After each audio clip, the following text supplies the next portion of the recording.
अस्सलाम वालेकुम जी, कैसे हैं आप? ठीक ठाक है, उम्मीद करता हूँ बिल्कुल खैरियत से होंगे। भाई का कमेंट काफ़ी दिनों से था यूट्यूब की वीडियो के ऊपर कि उनकी जो बेटी हैं वो हंगरी में होती हैं, मेडिसिन पढ़ रही हैं।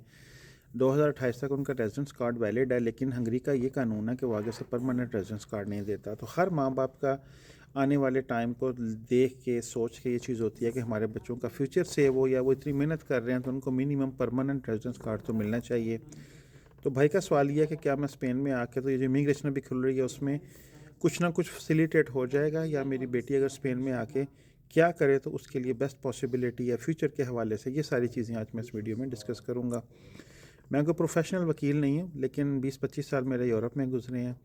डॉक्यूमेंट्स के बगैर से लेके जो सफ़र है डॉक्यूमेंट्स तक, फिर बाद में यूरोपियन पासपोर्ट तक, या यहाँ पे जर्मनी में मूव होना, तो ये सारी चीज़ों को मद्देनज़र रख के हम जो आपको मैं बताता हूँ वो एक्सपीरियंस बेस्ड चीज़ें होती हैं। बाकी एक सजेशन होती है आपके लिए, फ़ाइनल डिसीजन आपका अपना होता है।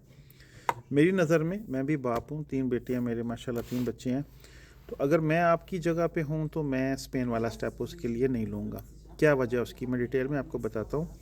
सबसे पहली बात है कि स्पेन में जाके इमिग्रेशन के अंदर वो काउंट नहीं होंगी, सब कुछ आपका इलीगल हो जाएगा। 2 नंबर तरीके से प्रूफ बनाना, बैक एंट्रीज़ में पदरून करवाना, ये कुछ भी पॉसिबल नहीं होगा मेरी नज़र में। और अच्छा, एक और बात है, दूसरी बात, अगर स्पेन में उनको आप अजाइलम लेके करवाना चाहें तो वो भी पास नहीं होगी, टाइम वेस्ट होगा। आप ये हंगरी वाले लीगल स्टेटस से भी जाते रहेंगे। तीसरी बात है, स्पेन की लैंग्वेज बड़ी डिफरेंट है, उस पर प्रोफेशनल एक नॉर्मल बंदा, मैंने लैंग्वेज जब सीखी थी तो मैंने अल्हम्दुलिल्लाह 6 महीने में सीखी थी। लेकिन वो 6 महीने मैं हफ्ते में 5 दिन स्कूल गया था, 4-4 घंटे क्लासेस मैंने ली थी। उस वक्त 2010 की बात कर रहा हूँ, उस वक्त फ्री कोर्सेज, फ्री क्लासेस होती थी, तो बहुत ज़्यादा टाइम देना पड़ता है। और पढ़ने के लिए जो लैंग्वेज लेवल तक आने के लिए आपको 2 से 3 साल चाहिए, तो ये आपका टाइम वेस्ट होगा।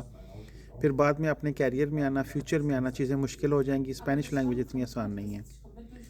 अब आता हूँ मैं आपके लिए क्या सजेशन जो मैं आपको देता हूँ as a father, as YouTuber या टिकटॉकर, या जितने मुल्क मैंने फिरे हैं, घूमे, जो मेरा एक्सपीरियंस है, मेरी नज़र में आपके लिए सबसे बेस्ट है कि आप जर्मनी का कुछ करें, क्योंकि आपकी बेटी मेडिसिन पढ़ रही है, it comes in high education, और इसमें बहुत ज़्यादा बेस्ट पॉसिबिलिटीज़ हैं उनको यहाँ पे हाउस बिल्डिंग मिलने में। उन्हें कहें कि कोशिश करते रहें।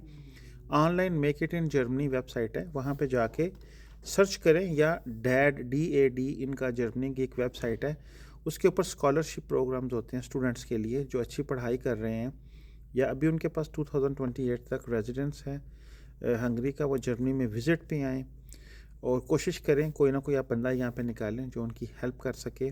यहाँ पे किसी ना किसी तरीके यूनिवर्सिटी में अपनी स्टडीज़ को स्विच कर लें।